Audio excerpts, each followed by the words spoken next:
Welcome, ladies and gentlemen. We have another edition of the Wrestling Underground podcast for you this week. We're coming at you on a Tuesday. It's late night, 9:40 p.m. Eastern Standard, 8:40 for you Central folks, 6:40 for you Pacific folks. I can do math. We are here to talk wrestling, as always. I'm your host, Chad.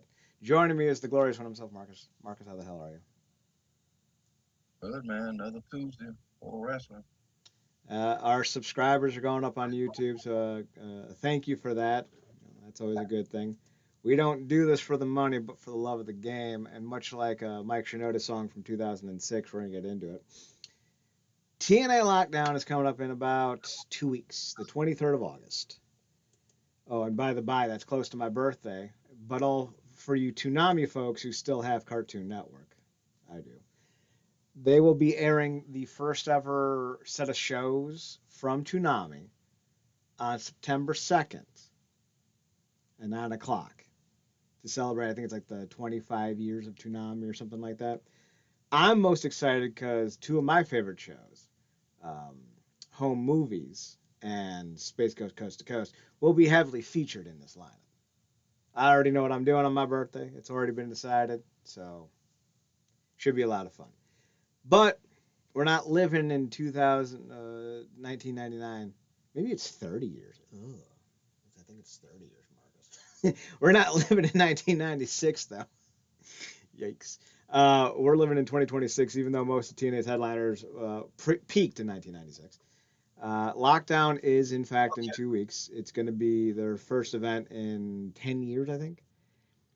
And it should be an interesting little setup because they're doing your standard variety of different cage types. So that should be a lot of fun. The main event, Hardys versus the Nemeths for the TNA World Tag Team titles. We're going to talk about that here in a second. We got the Demon Bunny Tag Team versus the Elegance brand. We need more tag teams in the women's division. We just do. AJ Francis versus Elijah. That'll be a whole lot of boring. Jason Hotch versus Mustafa Ali. That should be a lot of fun. We have an Escape the Cage match. It's going to be Frankie Kazarian versus Moose. In what I'm predicting to be the worst match of the year, Alana Black will take on Zaya Brookside in a Knockouts World Championship match. We got Cedric Alexander versus Leon Slater. If Slater loses, his previous title reign will be erased from history. That's kind of a dead giveaway that Slater will win. And there are some people who think Slater's not only going to win this match, but then cash in on Nick Nemeth after the main event is over. And I think that could be a real interesting story if they do that. Then we have the Lethal Lockdown match. It's going to be Ricky Sosa, Fabian Aichner, Casey Navarro, and Jada Stone taking on the tag team of Eddie Edwards, Brian Myers, Alicia Edwards, and Bear Bronson. I think this is the first ever mixed intergender 4-on-4 Lethal Lockdown match. So that should be a lot of fun. I think Alicia Edwards is going to do something stupid in this match because, it's either her or Brian Myers or Casey Navarro. So could be a lot of fun. But Marcus, the Nemesis versus the Hardys. That's not exactly a stellar main event for their first lockdown in 10 years. What's your takeaway? Do you like this main event? Do you think the Leon Slater possibly winning and then cashing in on option C seems like the only way to salvage this booking? Yeah, it's interesting with Slater because we've been talking about him for a minute. Like, hopefully, I don't know if the narrative is still that he's leaving. Uh, Hopefully he stays. I don't know about the. Do they do the? They usually do what option C or what destination X. Yeah, but I think you can cash in option C. It's usually around the summer. Austin Aries did it in the summer. He did it in the summer again. Chris Sabin did it in the summer. Though Sabin, I think, did it earlier in the summer. But it's usually in the summer, but there is no set date that I recall. It's usually just when they decide to do it. Okay, so they mentioned option C with this, Not that or I'm is it just aware the of. fans? It's the fans saying it. I have not watched the show in 2 weeks, so I'm a little behind on the actual results. But I know is the fans wanting to see it. Gotcha. Yeah, that could definitely be a thing. And I mean, so I think Slater and them will tear the house down. In terms of the tag match, I like the match if Nick is teaming with somebody else. You don't like Ryan? I think he's an okay compliment, but I think you can get like I remember the matches, the greatness of the matches they had when they teamed AJ Styles with Kurt Angle. Mm-hmm.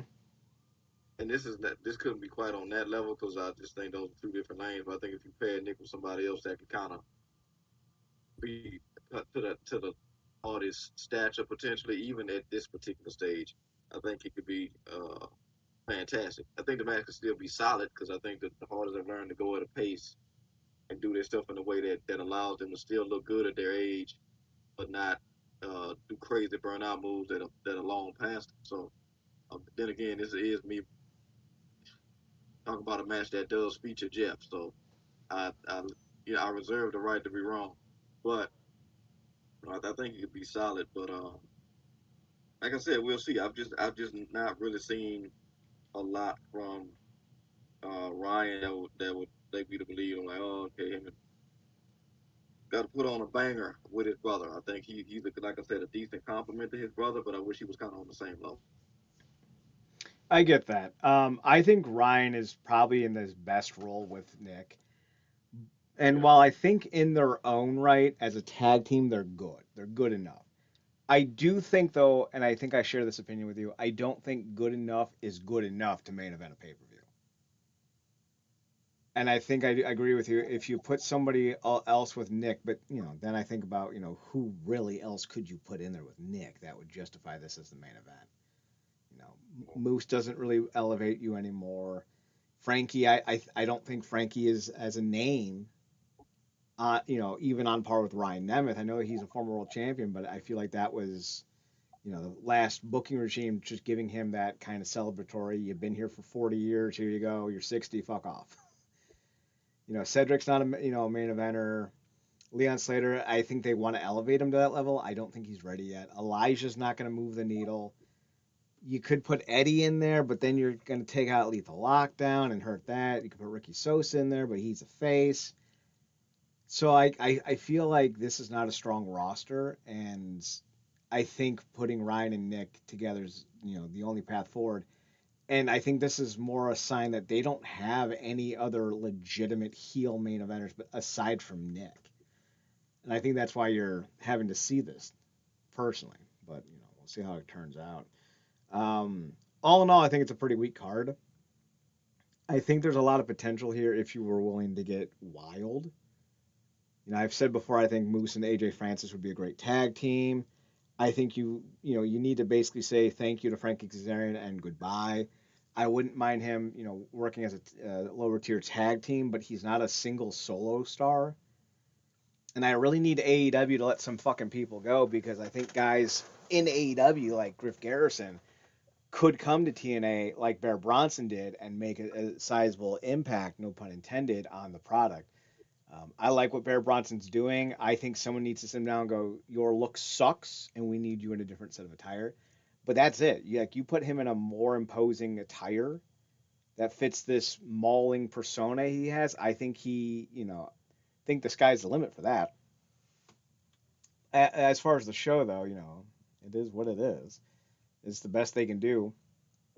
And when you've lost a third of your roster, and I don't think that's hyperbole at this point, um, this isn't surprising. And they haven't replaced yeah, anyone.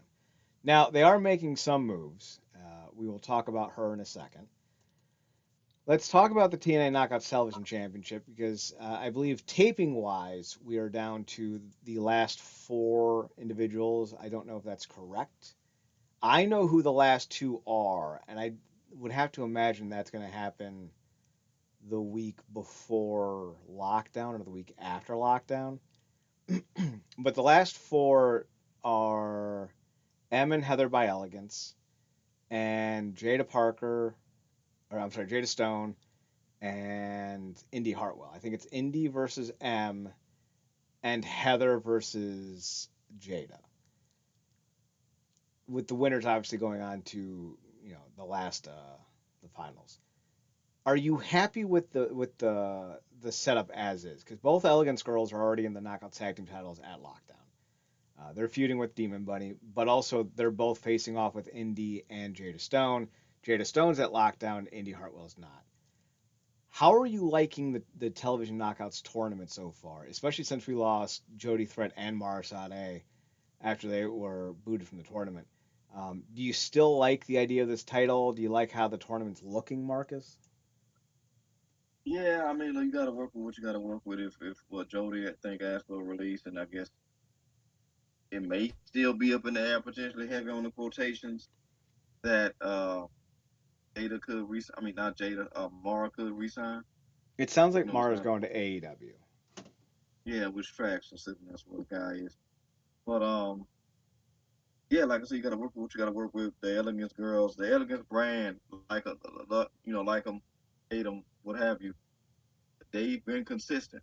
They've been one of the most used acts, one of the most leaned on acts, and more than anything else, they've delivered more times than not. So them being in the tournament, it tracks, and it who's the other two, Jada and who else? Indy. I think it's Jada and So India are on the other side of the brackets, and Jada's facing off with Heather, and Indy's facing off with M.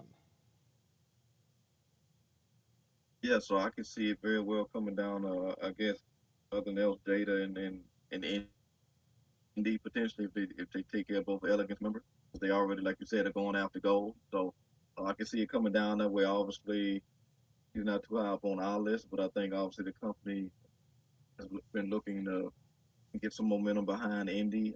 I've been championing Stone because I just like everything about her, and I think she's got a lot of potential. And I think we've been talking about her getting more TV time and how that could be good. And obviously, her getting into that feud with Order Four and Tasha Steele, I think elevated her. So uh, yeah, I like what it could potentially come down to. Like I said, this is what's left, so you got to make the best of it. Um, and I do think that the Knockouts TV title could really be beneficial to somebody like Jada. And obviously, post tournament, they could always just do a one-on-one feud. So we'll see how it goes. Just hope these last couple few matches deliver. Now, I could be wrong on the finals already being set. I don't think they are. Again, I'm 2 weeks behind. I was catching up on MLW this weekend because I was 4 or 5 weeks behind on that. So if I'm wrong, I already know what the finals look like, but I don't want to spoil them. I like what the Yeah, finals look like considering who's all involved. And we'll say hypothetically, I think of all the women currently in TNA that aren't established, I do think the two that stand to gain the most by being in this tournament are M by Elegance and Jada Stone. That's not a spoiler. I'm not saying they're the two in the finals. I'm saying if I was booking it, M by Elegance has real crisp movement in the ring. She kind of now, don't go to the degree that I'm gonna, assume people are gonna go to. She reminds me a lot of a very young Randy Orton. She's very quick in her movement. Like, she has a snappy rhythm to it, just like Randy did. She's not overly bombastic in her athleticism, but she's so unique in the fact that she's 6'1", 6'2", in a women's division that's roughly 5'7" and under. That she has, size. She has a snappiness. She has a general ability to understand where she is in the ring at all times. I don't think she's a finished product by any means. I don't think she's a Knockouts World Champion by any means right now. I think, though, if you're trying to build new stars, you put the belt on M. You have her rebrand. She can still be a member of the Elegance brand if you want, but she has to drop the M because it's just the letter because that's so dumb. Give her a unique look that helps her stand out, and have Jada Stone chase and have that go into Bound for Glory. I think if you have Jada Stone trying to chase M by Elegance heading into Bound for Glory, you can elevate that title a little bit and make it a little bit more meaningful. Though I don't think they're going to be defending the belts at Bound for Glory. I think the Knockouts Television Championship is exclusively for television. But you can still build up the feud heading into Bound for Glory, have them do some type of 6-woman tag team affair, and then have Jada Stone versus M either the Thursday before Bound for Glory or the Thursday after Bound for Glory. And I still think both of those scenarios would help elevate the title and both of the women respectively. And then you have Jada Stone go over, and you have her do a face run into early next year at the very least. And I think that's how I would book it. Because one of the things you got to do for Jada Stone, it's kind of like having a Rey Mysterio on your roster. You got to find women who she can work with. She's too quick, too bouncy. She has too much nimbleness in her to put her in there with half the roster because I don't think half the roster. I as cool as Jada Stone is, she's one of those wrestlers that needs a dance partner that can match her. That's why she looked as crisp as she did with Mustafa, because he was just there, bam, bam, every spot they had together, it was perfection. But I don't think if you put her in there with Rosemary or Allie, or if they ended up re-signing Mara Sade, or if they go with you know um, you know Ash by Elegance or Indy Hartwell or Alana Black or Zaya Brookside, I don't think they make Jada Stone look as good as they could because I don't think they're. I would cut all those women if I was in charge. I'd fire them all. Every single one of the names I just mentioned, aside for Rosemary and Allie, I'd fire because I don't think they're credible enough workers in the ring anymore to warrant being in this company. And I think Jada Stone deserves better wrestlers to go with. Now, this then parlays into our next topic, which is the fact that for the first time in what feels like 8 months and 47 departures later, TNA has signed a new wrestler, Gabby Forza. I think she might be into a relationship with Bear Bronson, so that kind of tracks because like it seems like if you have a spouse in the industry, you get hired by that spouse's company at some point. But Gabby Forza is a very unique. She's a stocky little powerhouse with a lot of nimbleness, and she kind of dubs herself like she's a gnome or like she has fans who are gnomes, or and it's like the whole gnome vibe, and it's like all right, that's something. And she's a heck of a little worker. She's not gonna, make you think she's the second coming of Brock Lesnar or anything. But you're gonna be entertained. I don't know if she's an upgrade over Mara or Jody, but at least you have more warm bodies, and that's at least something. She is a talent though. She's got a lot of upside, but she doesn't have the type of look that the WWE would want, and she doesn't have a big enough name profile for AEW to try to sniff after and gobble up. So I think she's landing where she needs to. We just need to hope that TNA's booking is better with her than they have been with every other up and coming women's wrestler that they've had on their roster over the last 4 years. Because Jesus, now they're doing a storyline where they're trying to fire Harley Hudson, one of your best prospects, bar none, regardless of gender. I pray for Gabby Forza. What do you think about the signing, Marcus? At this point, they need all they can get, and unless it's as long as they stand away from names, I think we both talked about this and agree on this. Like the suit or Elena Black. They just, nothing against those women on a personal level. Always is never personal. It's a little Uh, personal for me. but they not moving the needle. And they need needle movers because they TNA's moving the needle, but it's backwards. But all this stuff that's going on behind the scenes, so it feels anyway. So as long as a good, healthy young prospect that could make some moves on TV that could potentially be built up to be somebody to watch, it was a must right now. Hopefully that's the first of several. I'm not gonna say many because they act like the money funny over there. So They did just land a brand new big time sponsor with Dude Wipes. Now listen, if you don't have a medical reason to use Dude Wipes, I'm gonna judge you a little bit. yeah, I don't want to sit here and be like completely an asshole. Like there are medical reasons to use wet wipes, for certain businesses that you will do in your day. I just don't think a dude who doesn't have those medical issues should be doing those things. And I don't believe that they don't clog up toilets because I think they're full of shit. Ironically. That being said, this is a big sponsor. This is a big sponsor. This is up there with the KT tape company that they've been using, the Bioflex. Bioflex is a major company. So is Dude Wipes. Like this is a good thing, even if it's the yeah. silliest product I've ever seen. I mean, look, you're not gonna find me or Chad being anti working out or cleanliness. Just say that. Uh, Mm-hmm. so those, to your point, those are really good sponsors. Um, I've never used the Biflex thing, but I do. I've always appreciated that thing about like not having to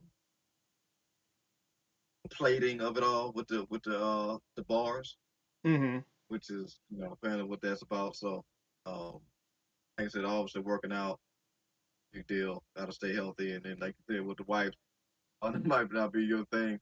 Uh, you need to be clean.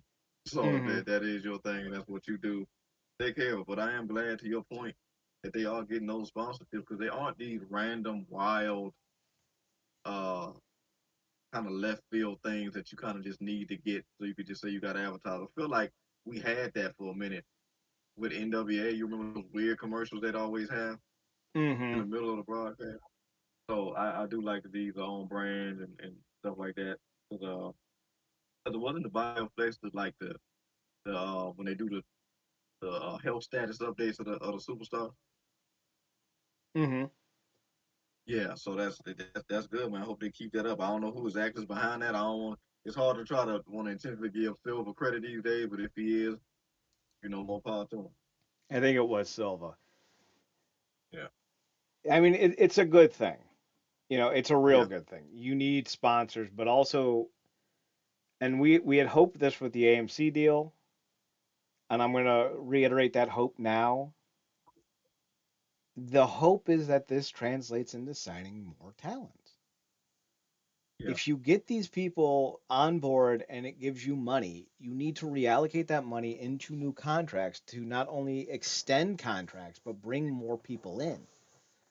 Yeah, I think, I hope that this Dude Wipes deal has been instrumental in the theory of Leon Slater staying. If the idea that the fan community has pitched, which is that Leon Slater wins the X Division title, then cashes in on Nick Nemeth after lockdown. As because I assume in this scenario, if Slater cashes in, the Nemeths win the tag belts or retain. I don't who the fuck are the tag team champions. It's the Hardys, right? yeah, Yeah, they won them back at Slammiversary. If they beat the Hardys for the tag team titles, I see Nick and Ryan Nemeth standing tall, and then I see Leon Slater cashing in, taking the belt off of Nick to close out lockdown and to give people a big viral moment.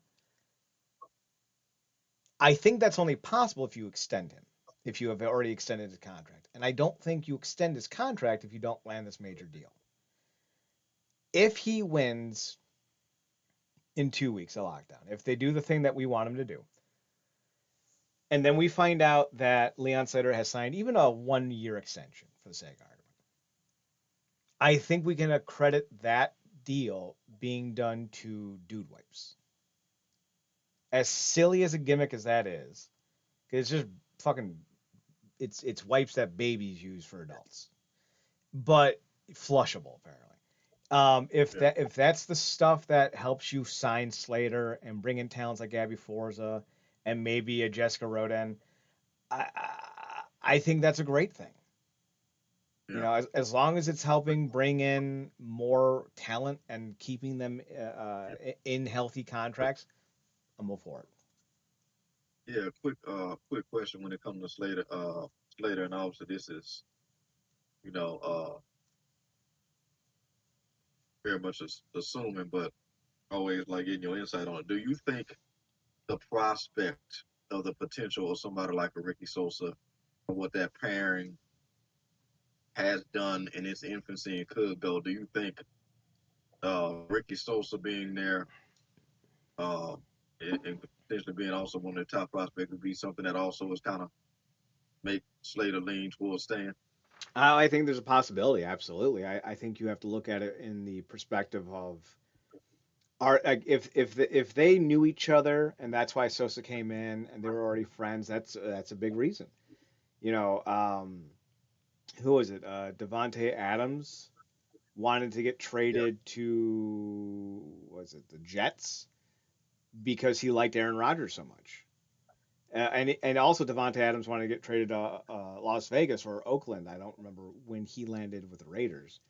because his former college quarterback, David Carr, was their QB1. LeBron went to Miami because he was good friends with Dwayne Wade, and they convinced Chris Bosh to join up because they were going to get LeBron, and they were all buddies. Having a buddy in your preferred industry could be a very big um, motivator for staying or resigning or what have you or joining. And I think it's possible. One thing, money talks. Money talks is the biggest thing. If you're working for TNA and you're going to make $20,000 a year, or you can go to WWE right now and make 100,000, or go to AEW and make 300,000, you're going to take the 300,000. Like you're going to. Your body is a depreciating value. It's a depreciating asset. You're only ever going to be this prime for this long unless you're a luchador, because for some reason luchadors just don't have a fall off. So like you'll take the money, but if the monies are roughly the same, and I have to imagine that if you're trying to sign talent, if you're the WWE, you're not signing anyone to big contracts. And if you're AEW, you don't have the space available to promise them that they'll make the money that they could if they're on a deal that gives them a bonus by being on TV. Because I think every AEW contract is a flat rate, and then you get an appearance bonus. So, like for the sake of argument, Leon Slater could sign a deal that could be worth 400,000 in AEW with 100,000 base, with the upside of possibly getting another 300,000 on top of that. That's likely not going to happen with the way AEW books their stuff, only because of the fact that they have so many talents and so few hours of television every week. They are a bloated roster, and they need to let some guys go. I think if Slater is getting competitive offers across the board, and he and Sosa are close enough friends, and then you're offering him possibly a title run, I think he'll sign that extension in a heartbeat. I can't say that Sosa's the predominant decision in Sosa in I'm sorry Slater possibly extending, but I have to imagine it's at least a bonus. You may need a +10 in your stats to be able to beat the boss. This could be a +3, +4. It's not going to be a +10 on its own, but it's going to be enough that it'll help you get over the hump should you be able to find some other fun gear to load out your guy. So it's possible. Indeed. Mar- Marcus, speaking of possible, let's talk about the G1. It's underway. It is underway. They are doing their thing. I have some questions though. You are covering the G1 for Power. I'm sorry, not Power Jitsu. For the True Painted Show. I have some questions. Right now, the top two guys are Ren Narita in Block B and Kaneshke Takeshita in Block A. They got a lot of young guys. Cal Newman, who, if I remember correctly, just won the. Is this who just won the world title this year? Yeah, just won the world title and just lost it. You got Yu Yu Uemura and Gabe Kidd all in Block B. Then you have Bolton Oleg, Yota Tsuji, and Ryo Oi. I think I said that wrong, but I did my best. It's a young set of blocks, young set of guys. Shingo Takagi's out, Drill Maloney's out, Hinari's out, Yota Ice is out, Sonata's out, Zachary Sabre Jr.'s out, Oscar's out, Jake Lee is out, Hiroki Goto's out, Aaron Wolf is out, Shota Umino had a withdrawal due to an injury, if I remember correctly, and the Great Okan is out. Oh no, Great Okan. Talk about a guy who doesn't deserve his name.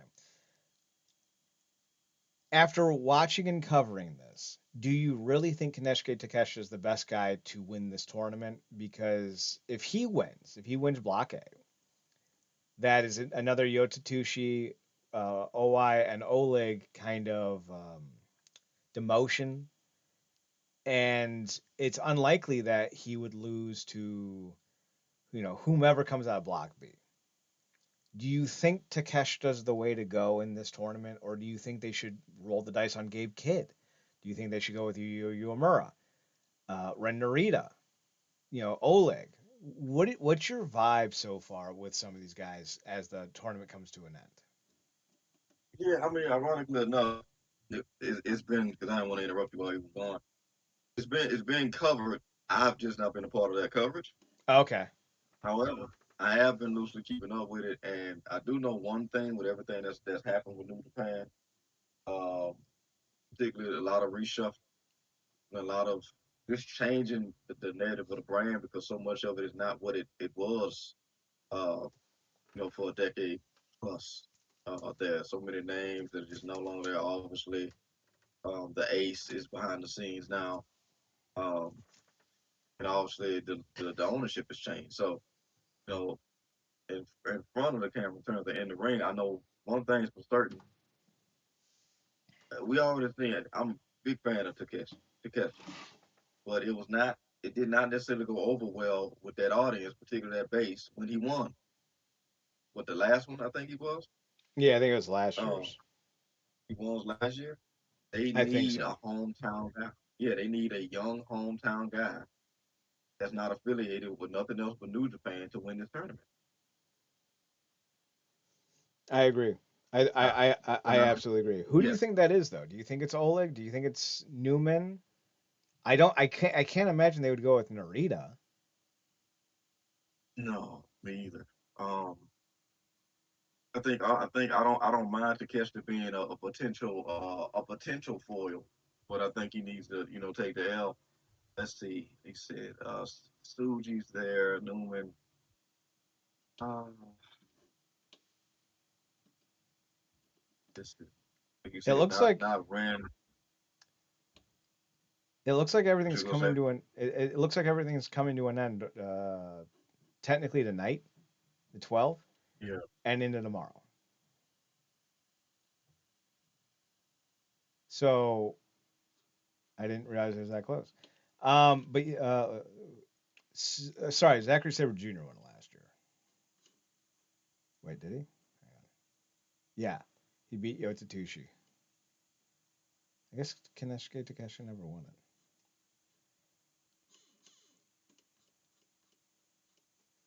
But do you think so Yota's still the world champ or the IWGP heavyweight champ? He's currently second to Takeshita. I think he's facing Takeshita last. Is he? No, Oe is.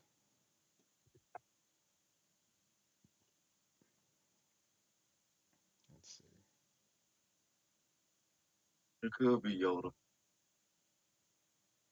It could be Yoda. Yoda Let me beat him. see. So like if Yoda wins, if Yoda Tushi wins, I think it's tonight. Then he would leapfrog to Takeshita in the standings. I think that's the way you want to go. I don't think Narita is the way to go. And I don't know if Uh, column is the way to go, but I think if you're looking for a new, if you're looking for like a new feud, I think maybe the way to go is with column because Yoda beat column to win the belt, yeah, and I think that might be the way to go is to try to establish those two as your new top feud because a good feud will carry a promotion. We talk about all the time. Stone Cold and Vince McMahon was the reason why the WWF bounced back in '98. You can do all your revisionist histories. You can watch all your WWE propaganda. The WWE roster sucked in '98, and the matches were garbage. And everything was either overly stylized violence or overly produced sex. There wasn't a lot of actual good wrestling. The feud between Vince and Stone Cold was the driving force. And if you have a good feud, like a really good feud, you can do big numbers, even if those guys aren't big names. So I think that's what I would do is I would roll the dice on Yoda and Colin Newman running it back and maybe putting on a banger and getting people talking. But if not him, I would do if you want to have Yoda lose, which I think is stupid because he's developing into the ace of the company, at least the face of the company. If it's not him, I would probably go with Bolton and do either Yuya or Gabe to close up the finals to try to bring up another name into the heavyweight scene because I don't think this is a strong heavyweight scene. So that's what I would do no, I personally. like that. And on top of like what I said about the just they need to be young, they need to be home team. I mean, hell, they built up, that Omega Okada feud. um, got to the boiling point. But you Hmm. had to build that up. It wouldn't have been what it was if we didn't see, Okada have to get that belt, and it would have meant for him to take it off, eventually take it off the Ace, and then have that insane reign that he had, and see Omega go from the the junior division as the cleaner and work his way up to it. So you have to kind of do that again with these guys now. So I like that idea, what you said. But yeah, definitely. It was a thing. It was interesting because I just know Takeshita can beat anybody, but it was an interesting choice that they made, and certainly a choice when they had him win it, knowing just how much he was going to be back in AEW. Uh, and certainly, I feel like Zack Sabre. I feel like it would have been just absurd if he never won the G1, considering the fact that he's consistently had some of the best performance. So now we need to look to the future. You know, Agreed. so yeah. Agreed. That takes us into a very interesting conversation. It's been sweeping the internet, literally. Um, for full context, Avery Styles is living off of his father's reputation. But because he's Avery Styles and his father is a WWE zealot, the wrestling world is bending over backwards to kiss this 18-year-old's ass, 19-year-old's ass. I don't understand why. I've watched him. He's fine. There's probably 300 wrestlers who wrestle just as well as he does right now, bare minimum. And I don't watch as much wrestling as other people. So there might be a bigger number. But the conversation started because Natty Neidhart, who's one of the biggest blowhards in the industry, decided that she was going to run her mouth. And Natty said that Avery Styles, or Avery Jones, whatever the hell he's going by, is paying his dues. Let's see if I can find the exact quote.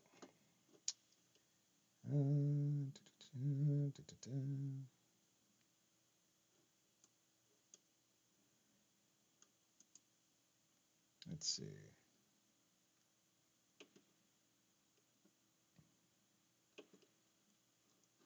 Here we go. This might work.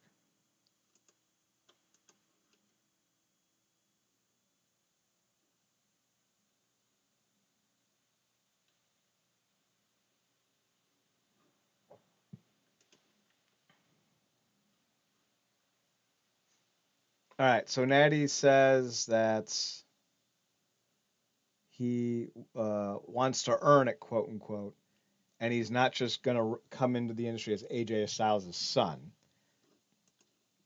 And she further goes on to say, I watched AJ Styles' son wrestle during SummerSlam week. I went before SummerSlam on Saturday to the GCW show because of my dungeon students who were having a match with Avery Styles, AJ's son. And that student was Marcus Mathers. He's also part of the ID program. When I was watching AJ's son wrestle, Marcus and him were both amazing. Were their experiences. They both did awesome. After watching Avery wrestle, I was like, man, I kind of want to see Avery and AJ do a tag team. Again, I guess that's a lofty, crazy thing. She later goes on to say, I saw AJ at the Performance Center on Tuesday when I was filming NXT, and I told him what I thought when I watched Avery wrestle. And I said, you know what I really love, AJ, is that your son is paying his dues. He's not just being given special treatment because he's AJ Styles' son. Well, Cody kind of bolstered this argument. Let's go a little bit deeper into it, though, because for those of you who aren't terminally online, Um, this comment caused Eric Cannon, who is an indie legend. A lot of people know Eric. A lot of people have watched Eric. Eric has done a lot of great work with a lot of great companies. Eric Cannon pointed out that, and this wasn't some based insult. He wasn't saying anything that wasn't untrue. He said that he was around and he saw that Avery, in fact, did not do the typical things that a wrestler breaking industry does when paying their dues. One of the things that you do when you're being trained is you help set up the show. When you're in training, one of the big things that everyone does is they help. A wrestling show does not have a lot of money, and a wrestling show does not make a lot of money. So a lot of wrestlers pull double or triple duty. It's always been that way. Avery is coming in and getting big time bookings before he's ever done anything. Let's see. Avery Styles. Keep in mind, and we'll talk about this here more. Um, when we talk about Avery Styles doesn't even have a cage match, right? I think he's had like 3 matches, maybe more. Avery's being booked because of who his father is. He's coming out to his father's theme. He's using his father's moves. I think in one of his matches he did the spiral tap. Avery Styles is doing the exact same thing Charlotte Flair did, which is using her father's legacy to get booked. That's fine, but that's going to cause a lot of issues. When you're coming up and being trained, you do things that seem to be far from glamorous. I think about Stephen Borden, who is wrestling and training, and is significantly older than Avery. You know, he's had a profession, he's had a career already. This is a new career for him. He has a wife. I think he has a kid. He's not someone who's able to skate by off of just being an 18-year-old kid. He slept in tents. He set up rings. He's doing the training.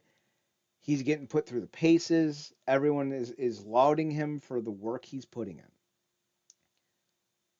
You think about, people who went to OVW. They helped set up the rings. And I think famously, some of the people who talked about this whole thing talked about how they put up the rings in NXT. They broke down the rings in NXT. And these same people are now coming out and saying, well, Avery doesn't have to do that. Because he's being paid as a star. He's being booked as a star. And listen, like if you have a reputation, which he doesn't, Avery doesn't. Avery has no reputation. He has no reputation of his own. That's fine. I'm not going to pay 3 grand for Sasha Banks to do an indie show and then ask her to set up the ring. I am going to tell someone who has 4 matches under their belt to go and learn something that can help benefit them down the road. Because it, one, helps them feel part of the show beyond just being a talent, and two, it teaches them humility. And one of the biggest issues in wrestling is the lack of real world humility. This brings us into the most recent blow up of this conversation, Cody Rhodes. Cody says Avery is 19. His father was paying dues and making sacrifices throughout Avery's young life that some may never understand. When you're the family holding down the fort. To simplify, he already set up the fucking chairs. But here's the funniest part about that. No, he didn't. Avery has done nothing in this industry. Doesn't mean he won't be good. Doesn't mean he can't be good. But Cody loves nepotism. Cody does not think, and we'll get to the quote. Cody does not think you have to be good. Does not think you need to be talented. Does not think you need to have earned it. Cody will hire his friends, even if there are better options. Remember the quote? What was it? Starcast from 2019. I believe in nepotism. I believe in giving your friends jobs. I wouldn't be here if it wasn't for nepotism. You cannot be the I believe in nepotism guy and then weigh in on the conversation about someone getting preferential treatment due to nepotism and then arguing that it's fine because his father already put in the work. No, it's not fine because Avery hasn't done shit. Now, listen, if you don't want to set up a ring, I don't think you should be forced to. I think that's silly.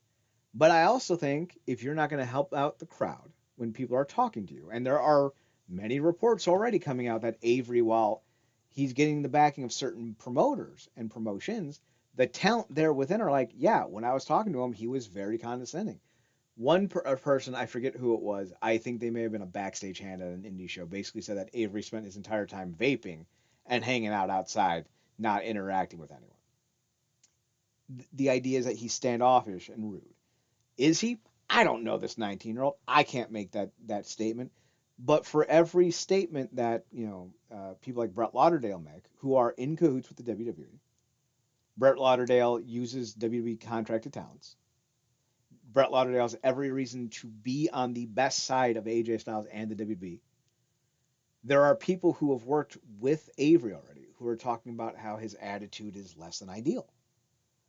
And I think those people have less to earn, less to gain by calling out this behavior than people like Brett Lauderdale does for excusing it. Again, he does not need to set up the ring. But if he's not going to set up the ring, you can't also say he's paying his dues because that's part of paying dues. And the whole term paying dues comes from the idea of being in a labor union where you have to literally pay money to be in the union. The wrestling industry views itself as a very segregated, isolated, insulated grouping. And to be in this grouping, you have to pay your dues. That's not financially speaking, that's labor. That's, doing the extra work. And the funny thing is, Eric Cannon posted a photo of AJ Styles, who at the time he was the NWA, was that the national championship or was that the Global Force Next Gen title? It could have been a Ring of Honor title. It might. I think it was the Ring of Honor World title. I think it was his shitty remake of it. He's quite literally helping the ring crew set up a show. I think in maybe PWG. He's not setting up the show. He's cleaning the ring in between matches. He's helping out. This is a dude who is literally showing how to help pay dues, how to show your part of the show, how to be a part of the conversation in a positive way. And he's rebuffing it. He's rebuffing it in real time. Cody Rhodes is a hypocrite. Just flat out a hypocrite. His father, Dusty Rhodes, would not be on his side. We know this because Dustin Rhodes, now he hasn't weighed in on this conversation that I'm aware of, is all about doing it the way his father did it. He's running a wrestling school. He's training up the next generation. And he's having his guys break down the ring and set up the ring. He's having his guys do the little things because it helps keep you honest. It helps keeps you in a state of mind of being a part of a bigger thing and not thinking you're the only thing that matters. Because wrestlers who do that often fall off hard, either due to drugs, injuries, or they just stop getting booked because no one fucking likes them. Because here's the thing about wrestling: you can have the character that you want. You can be very unique in your character. You could be Goldberg or Danhausen or Hulk Hogan. Once we figure out who you really are, you're fucked. And you will never recover. Seth Rollins has never recovered from the 2015-2016 exposure. He got capped right there. And he's never even hit that peak of popularity again. People may think, well, yeah, no, he's a world champion, he's a headliner WrestleMania. Being friends with the boss doesn't mean you're the best pick. And fans have soured on Seth Rollins. Fans have soured on Randy Orton. Fans have soured on Triple H. They've soured on Alberto. I remember when Alberto came and he was the talk of the town, and now people are making fun of him for wrestling in front of 12 people. When you expose yourself for being who you really are, you will lose your ability to get booked like you could. Case in point, who AJ needs to worry his son will turn into is Teddy Hart. I will say this with my full breath, and I need you to know that I mean this with no hyperbole. The most talented prospect I have ever watched was Teddy Hart. He was the most athletic, the most in tune with the ring. He had a ring awareness that I don't think people realize rivaled his uncle's. And he was more athletic than his uncle. He was more charismatic than his uncle. But Teddy was a head case who thought that he was the best, thought that he was the best wrestler ever. He thought he was as good as I was saying he could have been. And that caused him not to be taken seriously. It caused him to lose spots in Ring of Honor. It caused him to get signed and fired by the WWE, I think twice. He got blacklisted from TNA. He rehabbed his image enough to get hired by MLW, I think in 2018, 2017. But personal issues outside of the ring caused them to move on from him then. And while he still wrestles, no one talks about him. He wrestles a few times a year, I think, at this point. And I worry that if someone like Avery Styles, who is already getting some pretty harsh criticism from people he's working with, doesn't start to commit to being a better coworker, that's the way he's going to go. And I have a hard time believing that someone like Cody, who swept up the ring and helped out, is going to just be fine with some 19-year-old kid living off his father's legacy coming in and taking someone's spot if no one wants to see him. So keep in mind, Cody quit the WWE, let his contract run out because he was mad that he was being told that he had a part to play and it wasn't the part he wanted. He was being told that you haven't earned anything. And Cody's like, well, that's bullshit. And now you're watching someone who has not done anything. He didn't set up the chairs. He didn't break down the ring. He didn't suffer through 2002 TNA. He didn't suffer through that 9 month span or 10 month span, or actually longer than that, between the end of WCW and the start of TNA. His father did. He didn't work for World Wrestling All Stars or XWF. He didn't lose to Josh Matthews. His father did. And until Avery Styles comes up with his own gimmick, his own moves, his own style, he's only ever going to be AJ Styles' son. And if that's all you're ever going to be, you can't claim you're paying your dues because you're living off your father's reputation. It's like saying someone like Donald Trump or any of his sons put in the work to become successful when in actuality they got a handout because of who their father or grandfather were. If you're getting a handout from people who already have a position, or you're getting hired because of who your parents are, you're not putting in the work. And if you think that's okay, that's entirely up to you. But don't tell us that this young man is putting in the work and he's paying his dues when he's being actually gifted a career because people want to buddy up to the WWE and AJ Styles. So I hope Avery has the best career possible. I hope he becomes someone that people rave about working with, that think the highest possible thing about him. But I have a feeling that most people don't realize that Avery is likely a certain mindset because of who his father is. And this is an industry that caters to a lot more open mindedness. And I don't know if he's going to find the allies that he thinks the wrestling industry will have. Because keep in mind, AJ Styles is not well liked. He's well respected, but he's not well liked. A lot of people don't like AJ Styles. It might be because AJ Styles famously once said that Planned Parenthood throws dead babies into closets and meant it with his whole breath. Might be the flat Earth thing. Could be a lot of reasons. But I hope sincerely that Avery is able to correct course and figure things out and become someone people wants to work with and have on their shows. Because having a bunch of nepo babies talk positively about him is only going to harm his reputation. Mark, any thoughts on the Avery Styles situation? Yeah, man. You want the kid, wish him good luck and stuff. All the good things. 'Cause now we just got to talking about this with next generation NBA stars. Mm-hmm. Uh, we got to talk about Jordan and obviously Bronny's doing his thing and whatnot. But a lot of times, it is very hard.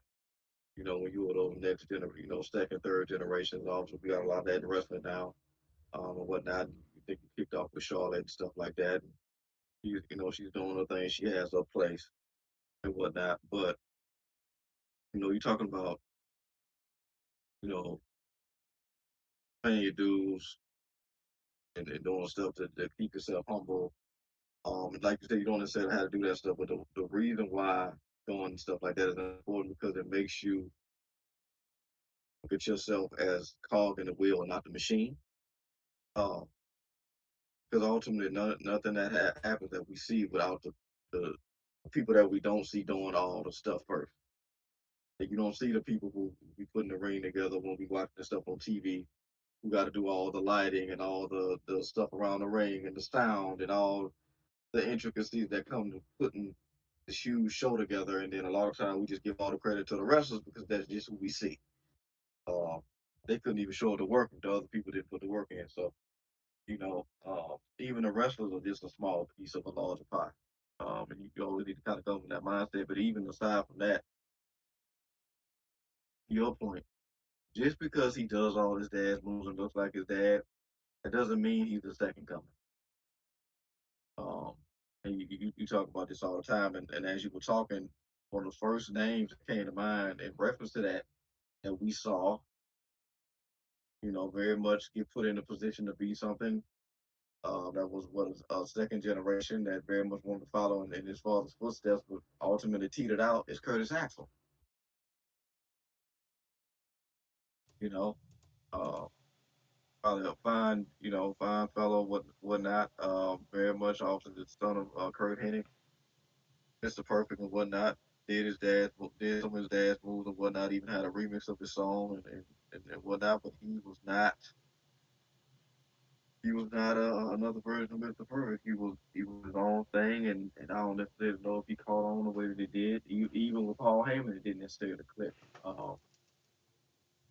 I There's a potential that it could have went somewhere else, but I think Rock coming in and kind of muscling in on that storyline, maybe unintentionally, didn't help either. But um, it just those dominoes don't always fall in place when you get the second and third generations. And to your other point, when you come in and you kind of get hip to the front, and I'm not necessarily saying that nepotism in certain aspects isn't good, but just outright shoehorning somebody into a spot that they're not ready for can ultimately do more harm than good, not just for the person, but for the business that they're in. So, and ultimately cause a lot of resentment that's unfair and unintentional on the part of the kid, because of he's favored by other adults because of who his dad was and the likability those adults had with his dad. So, it's probably best to slow instead of run that race.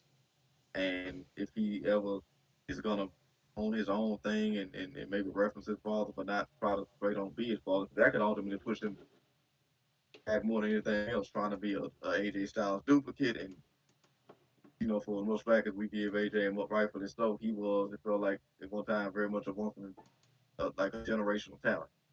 So Hmm. it's just hard to do those. But like again, the fact that he's even trying to do it, and him and Sting's son, you want these guys to succeed, but you also want it to happen in the right way because ultimately it also reflects poorly on their fathers. And there's no short list of uh, second and third generational talents who have very much fractured relationships with their parents.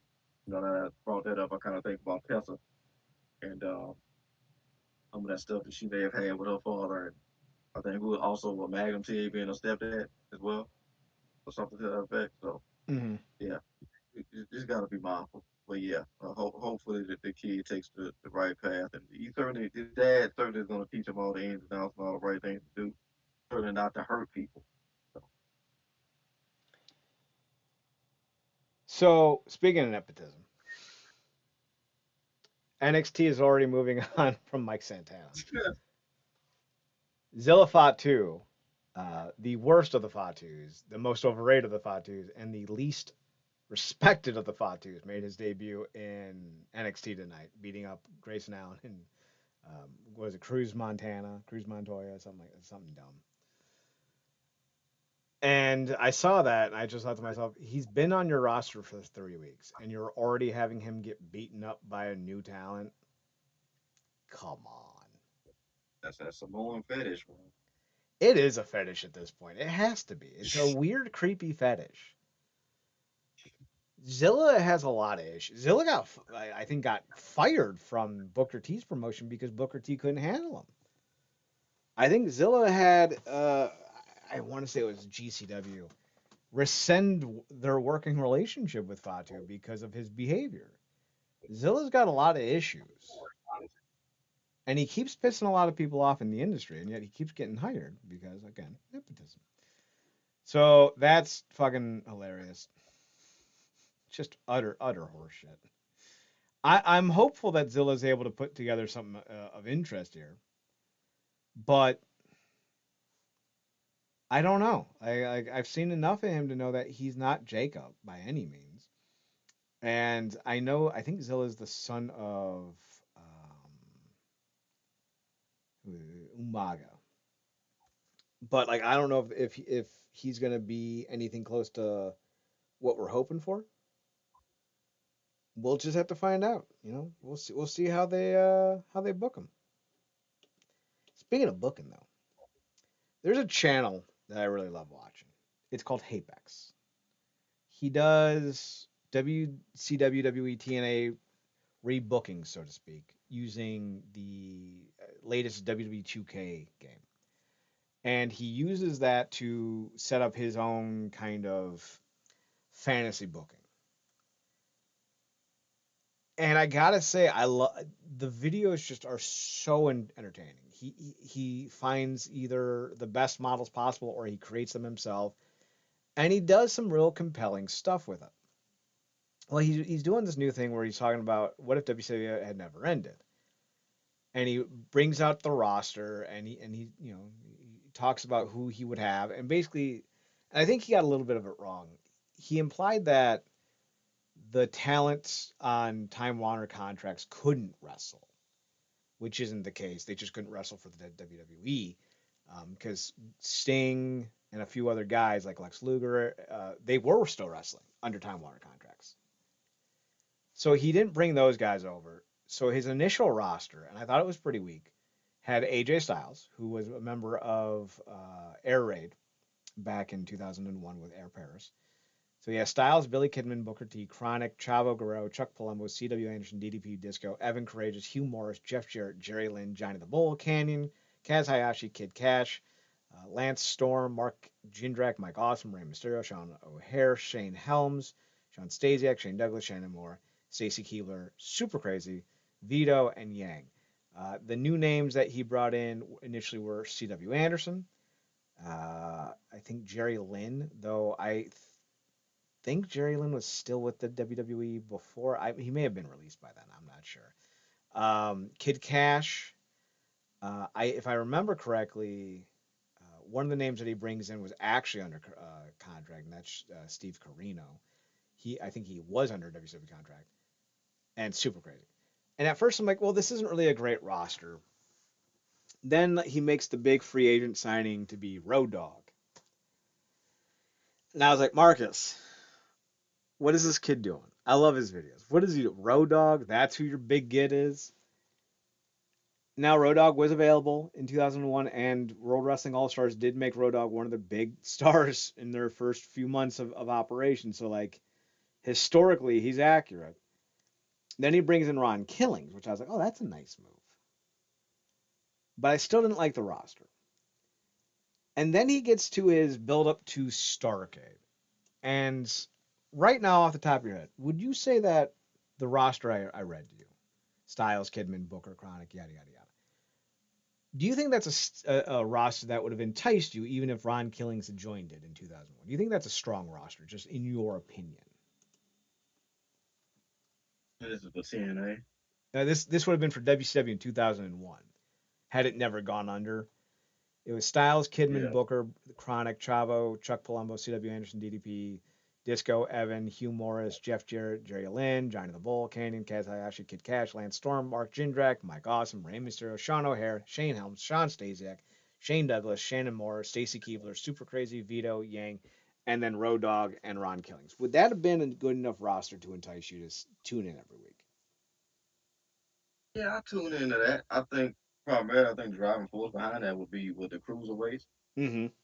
to me, because I didn't hear like a strong stock of heavyweights. Obviously, I think the personalities with the DDPs and the Booker T's, and, the Road Dogs and whatnot. But in terms of like straight up and down, bell to bell, you going to go with the cruiserweight.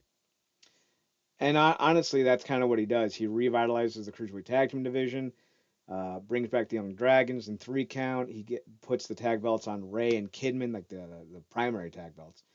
Um, I think the cruiserweight tag team titles end up going to AJ Styles and Kid Cash. Jerry Lynn, I think, is the cruiserweight champion. So like he really does a good job of building up the cruiserweight titles. And I was like, this is an interesting roster. It's kind of what World Wrestling All Stars looked like with a few other names involved. But then he does his build up to Starcade, and I'm going to try to remember everything he did. With Starcade, he had Shane Helms turn against Three Count, side with the Young Dragons, and help them win the Cruiserweight Tag Team titles. I was like, all right, cool. Stacy Keebler is paired up with Sean Stasiak as she was as the company actually ended in 2001. And when they did that, Stacy was basically given the WCW Women's Championship thanks to Arn Anderson, who's now a heel general manager. DDP, who gets hurt because of I don't think it was Sean Stasiak, could have been Sean Stasiak, I don't remember. DDP is hurt, so he can't be at Starrcade as a wrestler. So he basically decides to fuck with Stacy and Sean by bringing in Stacy's first challenger, China. It's like, oh, China's a great get because she was available at this point in 2001, and you could have built an entire women's division around her, and it would have been awesome. Like, all right, that's cool. That's cool. They do this feud with C.W. Anderson and Hugh Morris. What else did they do? They did a tag team title match with it was Chavo was chasing the belts. Billy and Ray were tag team champions since they won the belts. I think in like July or June. And at Starcade, Chavo brings in his new partner, which was Eddie Guerrero, who was also at the time available to be had. I was like, oh damn, you infused China and Eddie. That's a great fucking get. Then you go into the U.S. title sequence. Shane Douglas ends up having to deal with a debuting Ken Shamrock, who was also back in wrestling by this time because he was one of the focal points of TNA to start 2002 or like mid 2002. And then he beat Shane for the U.S. title. I'm like, oh damn, you just introduced Shane Helms, China, and I'm sorry, not Shane Helms, Ken Shamrock, China, and Eddie Guerrero all in the same show. Plus you brought in Ron Killings, Road Dogg. They're actually feuding at this point in the storyline. I thought that was interesting. I was like, damn, okay, we're on to something. Then he brings in the Sandman, Steve Corino, and Balls Mahoney and New Jack. I was like, oh, okay, that that that that that'll you know solidify the mid and lower card. All right, that's pretty good. All they need is really one big name, and like I think you're ready to go. Then this guy brings in Mick fucking Foley, who was also a free agent at this point in 2001, as their new GM. And considering the fact that Mick would basically keep wrestling for the next 10 years, if not longer, you not only got a new GM but a new main eventer. I saw this. I'm like, Marcus, I really kind of want to see what WCW would look like with this roster heading into 2002 because also Goldberg's contract is up at this point. Sting's contract is up at this point. Ric Flair's contract is up at this point. Who else is available at this point? Just a slew of guys. And now I'm starting to think that this reloaded roster could be a lot of fun to watch long term. Do you think landing Ken Shamrock, China, Eddie, and Mick elevates this past up to an interesting roster to something a little bit more potent? Absolutely, because those names, young, like this is also assuming it's early enough on that China never goes to WCW, correct? I mean, WWE, right? Who? China. China? Yeah, because this is before, this is This is after she kicking off. I leaves. mean, This is it's, after she leaves WWF. okay. But even still, it definitely, I mean, this is the names you mentioned. The GM is, Cole as GM, I think is brilliant. China brings a different thing. I think, this this New Jack in general puts it in a different energy space. As you know, I don't think that New Jack is not really somebody to try to explain so much as you tell people to go watch.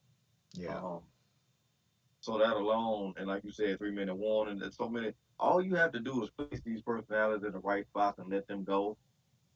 Minus the inmates running the asylum, which is why I mean, often why you think you put Mick Foley in that spot. and you place this stuff right and book it right, get the people the right time, this is a hell of an show.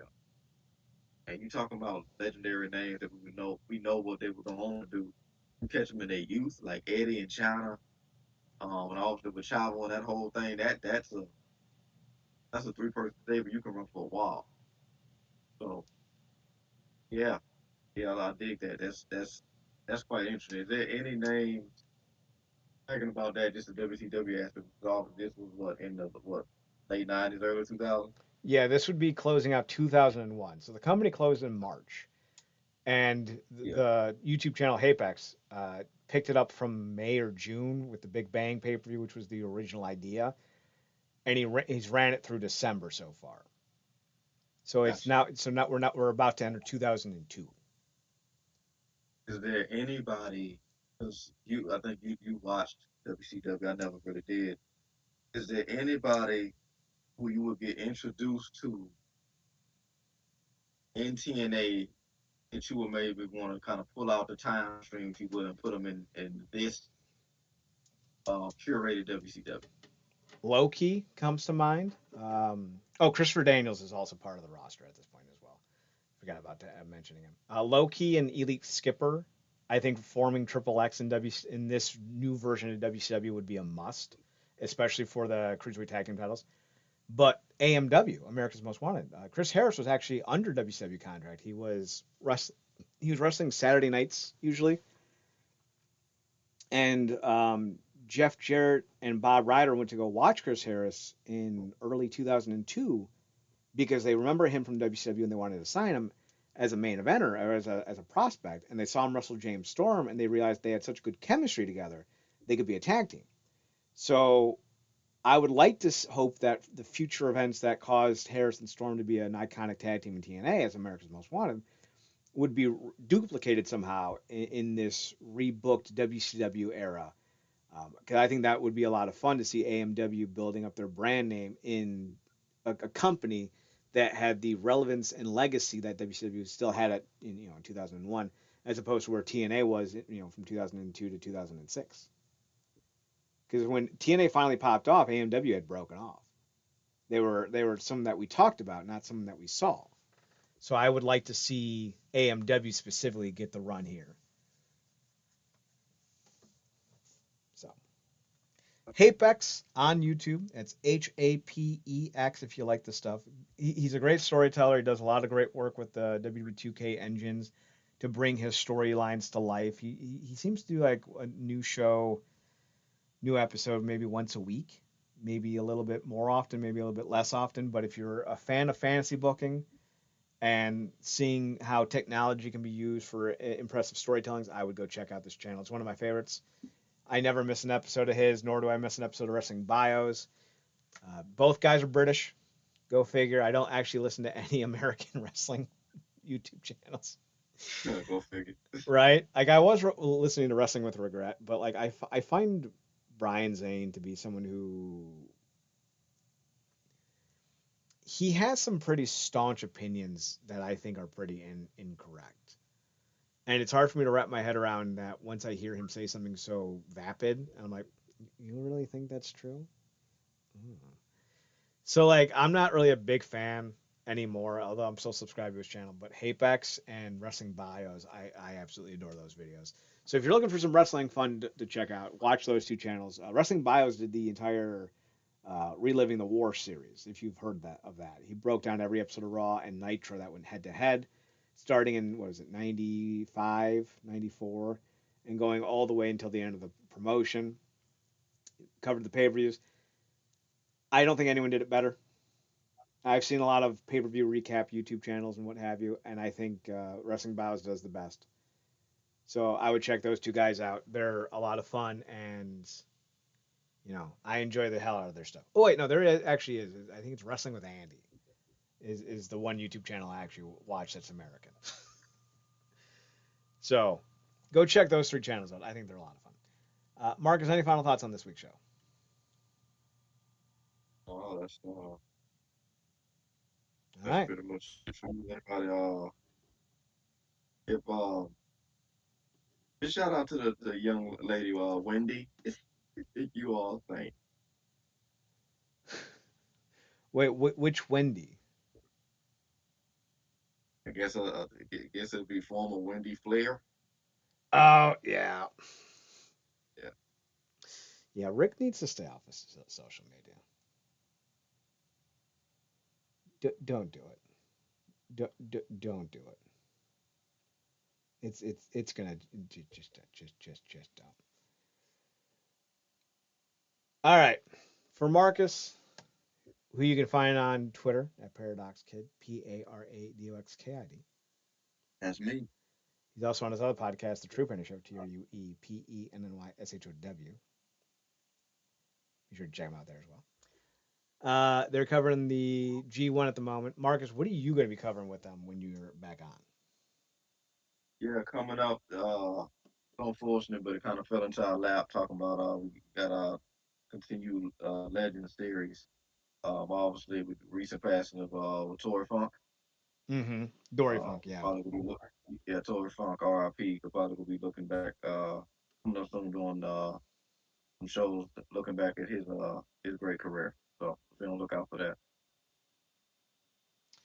Also, be sure to check us out on the website at realnerdcorp.com, REALNERDCRP.com, and on Twitter and yeah, Twitter is NERDCRP. Twitch and YouTube is Wrestling Underground. Check us out there.